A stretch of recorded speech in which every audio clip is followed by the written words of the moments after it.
Bonjour à toutes et tous, bonne reprise à vous, bonne rentrée. Pour cette rentrée, on accueille Virginie Carton, la directrice de Only Lyon Tourisme et Congrès, la directrice de l'Office de tourisme de Lyon. Alors cet été, comment s'est-il passé? On a entendu les professionnels du tourisme faire un peu grise mine quand même. Bonjour, donc c'est un été pendant lequel j'ai envie de dire que la destination a bien résisté. On vient d'avoir des chiffres précis, puisqu'en l'occurrence c'est un observatoire côté hôtellerie qui est financé par la métropole et par la Chambre de commerce et d'industrie. Et sur juillet, le taux d'occupation, donc qui est vraiment le nombre de nuitées, était en recul de 2,5%. Et au mois d'août, on a sorti des chiffres pour avoir des données pour communiquer, mais il nous manque encore 3 jours. On était à moins 3,5%. Donc c'est plutôt un bon été compte tenu de tout ce qui s'est passé, c'est-à-dire qu'on a eu effectivement Les émeutes, la des canicule. mouvements sociaux qui ont impacté l'ensemble des villes en France, dont Lyon, et puis des épisodes effectivement de très fortes températures au mois d'août. Donc pour vous, ce n'est pas la catastrophe annoncée. Non, mais d'ailleurs c'est ce que reprennent l'ensemble des professionnels de l'hôtellerie, d'autant plus que finalement, au-delà du taux d'occupation, il y a eu un bon maintien des prix. Donc je pense que l'équilibre des hôtels, c'est important, et pour le coup, c'est quelque chose qui s'est bien passé cet été. Donc, quoi qu'il arrive, de toute façon, Lyon n'est pas une grande destination touristique l'été, c'est plutôt une ville qu'on vient visiter tout le reste de l'année. Alors, on essaie au maximum de mettre en avant les mois de juillet et les mois d'août, mais effectivement, on n'a pas une saison touristique qui s'arrête fin août comme certaines destinations littorales. Pour rappel, Lyon, effectivement, c'est une ville de tourisme d'affaires, donc qui accueille beaucoup de congrès, beaucoup de séminaires, et on développe le loisir et les taux d'occupation du week-end. Mais par exemple, sur le tourisme d'affaires, il y avait encore beaucoup d'événements jusque vers le 20 juillet. Et à partir du 20 août, on a déjà eu un redémarrage de certains événements. Il y avait 3 congrès de plus de 1000 personnes qui étaient présents. Donc en fait, cette activité de semaine, elle perdure pendant l'été, pendant un long moment. En matière d'événements, l'année s'annonce plutôt riche et surtout le mois de septembre, ça va être normalement un mois exceptionnel. Alors, le mois de septembre est toujours un beau mois de reprise à Lyon. Pareil, puisque c'est une ville de tourisme d'affaires. Et puis, vous le disiez tout à l'heure, c'est aussi un moment pour que les gens viennent passer un week-end, voire plus, parce que nous, on essaie vraiment de leur donner envie de venir passer 3-4 jours sur Lyon. Et donc, effectivement, septembre, en plus cette année, accueille la Coupe du Monde de rugby. Donc, ça démarre tout prochainement. On attend sur nos 5 matchs, il y a 300 000 spectateurs, 300 000 supporters, mais on attend à peu près 600 000 personnes, puisque certains viennent accompagner, etc. Donc on aura quand même beaucoup de visiteurs. Ça va être un moment assez incroyable, une belle fête. C'est une destination que vous défendez depuis longtemps, puisque vous avez été nommée directrice de l'Office du tourisme en 2021, Oui, mais ça fait depuis 20 ans que vous oui, travaillez à l'Office tout du à tourisme, fait. vous étiez directrice Oui. adjointe. Finalement, quand vous avez commencé, Lyon n'existait pas sur la carte des city breaks européens. Alors Lyon existait bien sur la carte du tourisme d'affaires. C'était vraiment une belle destination pour organiser un congrès, un salon. Et effectivement, tout le travail depuis 20 ans des élus, des professionnels du tourisme, des hôteliers, cité des congrès, ça a été de bâtir une image du week-end. Parce que de toute façon, on ne vient pas faire un congrès ou participer à un salon dans une ville qui n'est pas séduisante.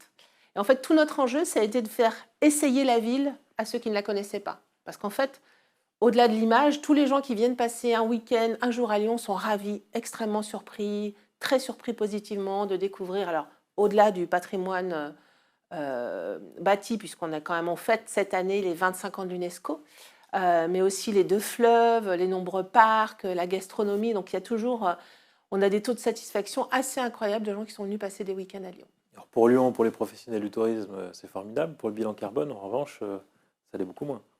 Alors, comme l'ensemble de la profession du tourisme, on se pose plein de questions. Effectivement, on est des acteurs conscients. On a notamment, depuis déjà 2018, commencé à travailler sur un infléchissement, une réorientation de nos stratégies. D'abord parce que nos clients eux-mêmes font évoluer leurs demandes, notamment les clients du tourisme d'affaires, donc les organisateurs de congrès et de manifestations, nous demandent d'organiser des événements plus vertueux avec moins d'impact. Donc on est notamment rentré dans un classement qui s'appelle le GDS, qui est le Global Destination Sustainability Index, qui classe les destinations selon leur empreinte. Voilà, exactement. Et on est rentré en 2019 avec un taux de 53%. Alors comme d'habitude, ce sont les destinations nordiques qui sont plutôt vers le haut du panier, comme Copenhague.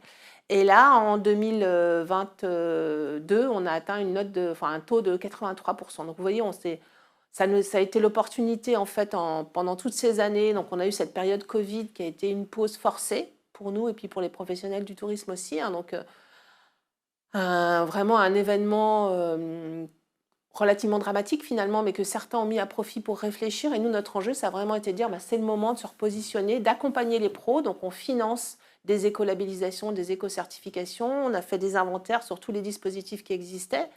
Et si un organisateur de manifestation veut organiser une manifestation vertueuse à Lyon, on a toute une checklist qui est disponible pour lui avec tous les skis possibles d'utiliser pour effectivement baisser l'impact. Alors, en matière d'impact, ce qui compte le plus, c'est quand même le transport. Tout à fait. Si Copenhague est en tête du classement, on n'y va pas à vélo à Copenhague. Donc, Non, c'est vrai. Le critère déplacement compte pas beaucoup. Non, alors ce n'est pas forcément un bilan carbone de la destination, c'est vraiment l'ensemble des stratégies qui sont mises en œuvre, y compris les stratégies de réduction du bilan carbone, c'est-à-dire y compris les stratégies de promotion de la destination, de promotion des modes doux. Et donc, c'est également ce qu'on a mis en œuvre depuis déjà 2021. Il y a eu un schéma de développement du tourisme responsable qui a été voté par la métropole, schéma dont on s'inspire pour notre stratégie votée par nos 600 adhérents.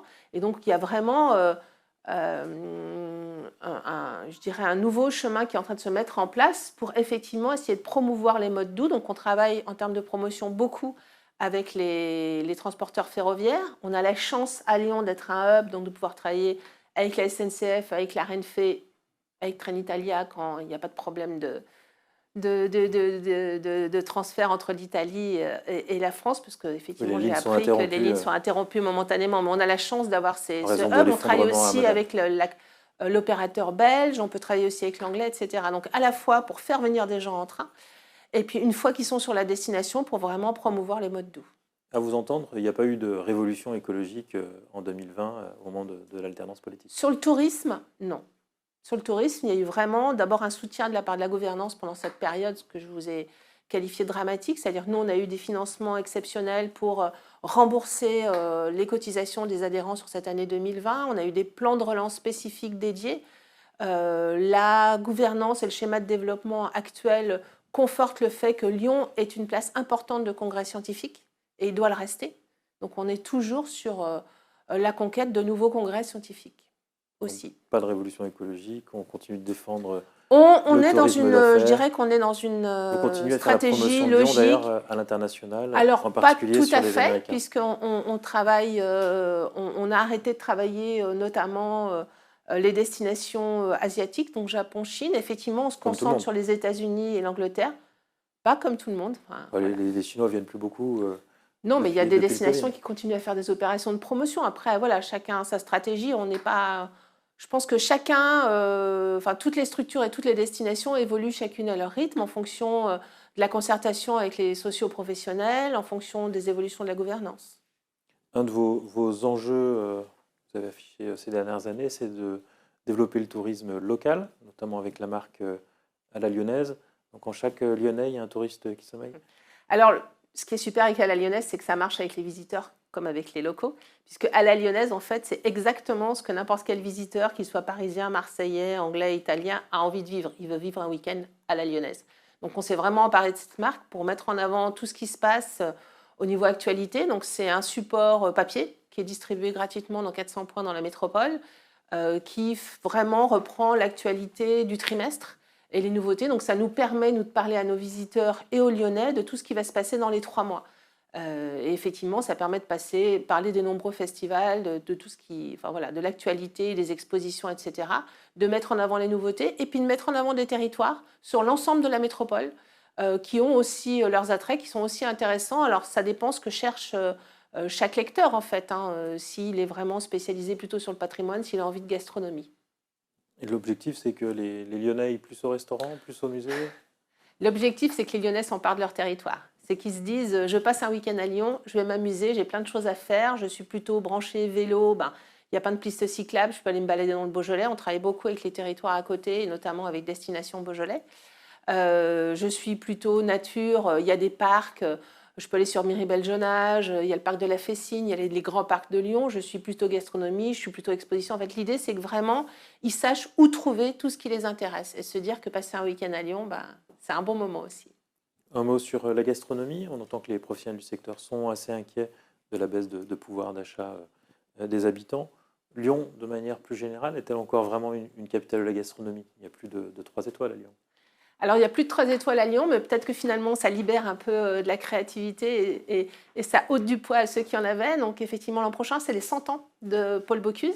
Donc, ce sera une belle opportunité pour continuer à communiquer. Nous, on le voit quand on reçoit des clientèles extérieures, qu'il s'agisse de Français ou d'étrangers. Il y a toujours un attrait incroyable pour la gastronomie à Lyon. Et je pense que ce qui fait la force, c'est justement la variété de l'offre. Il y a des étoilés. Il y a de la bistronomie, il y a le fameux festival de street food, il y a des food courts, donc il y a toute une palette possible. Alors, au-delà des enjeux de pouvoir d'achat, dont je suis parfaitement consciente, hein, on voit bien que c'est dur, c'est compliqué, y compris forcément pour nos visiteurs, mais pour le coup, il y a quand même une palette assez importante en fonction des niveaux de revenus pour pouvoir profiter de cette gastronomie à Lyon. Virginie Carton, je vous remercie. Et puis moi, je vous dis à demain pour une nouvelle émission des coulisses du Grand Lyon.